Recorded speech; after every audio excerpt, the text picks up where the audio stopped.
Hey, this is Jordan from Dark Victory Armory, and I'm going to be showing off mace heads, what they are, how to mount them up. Alright, this is our mace head. It is made of a heavy industrial rubber. It's actually an agricultural roller of some sort, and they're very cost effective. This is not a specialty product. This is actually a commercial product for processing potatoes, I think. Alright, so how do we use these? Well, as you see, it has a good-sized hole in the center, about an inch. Rubber is incredibly tough, yet flexible, so that makes it a perfect weapon head. Here is a really good use for them. This is a mace, a short mace. It's maybe 15 inches long or so. If you're cutting rattan and you have rattan scraps, this is a perfect thing to do with them. We're going to be selling these mounted up just as you see them. They're a super cool weapon. Either for a backup weapon, for a great weapons fighter, if you lose one of your arms and you go to your backup weapon, or for an archer maybe, that'd be a really good choice. Maybe drilling a hole in the back of that so you can hang it from your belt would be an excellent idea. Or just a fun, funky weapon just to get inside someone's shield and mash them up a little. Alright, here is a 30-inch piece of rattan here. It's about 1.25 inches or so.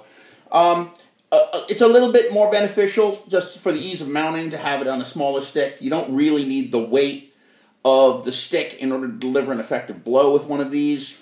As you see, I don't know if you can see, the hole is a little bit smaller than the stick. That's pretty important. It's got to be smaller than the stick, or else it's just not going to cling on. So here's how you do it. I mean, it's pretty straightforward. If you wanted to, you could bevel the edge a little bit to make insertion easier. If you wanted to, you could make this wet, which would lubricate it as it's slipping in, and then as it dries out, it would lock down a little bit. I guess in theory, you could even lubricate it with like a diluted solution of Elmer's glue, and that would actually use a little adhesive to glue it in place. I've never really found that's necessary. Insert it.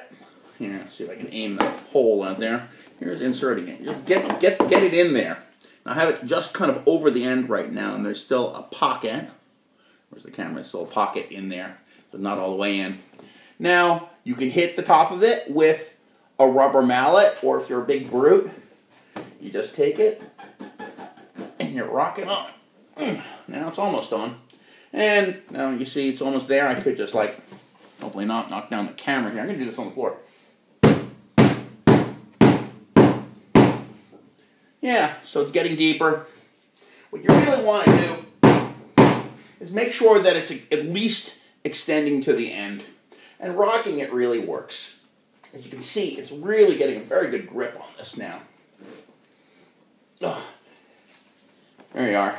So, see, you don't want that protruding out very much, because you don't want to hit people with the end of the rattan with this extra weight on it. And right now, so we have kind of a long-handled mace at this point. It would be challenging to wield this one-handed at 30 inches. The leverage involved would be pretty considerable against your hand, but with practice, it might work out just fine. Just quite a few ounces at the very end of a stick is going to make it tough. I think you should check with your marshal to also make sure it's safe. That's a lot of mass out there, and if you hit somebody hard with the haft when you're intending to hit them with the head, that could impart a lot of force, probably more than you want to deliver. So, that is intro to maces from Dark Victory. Fight hard.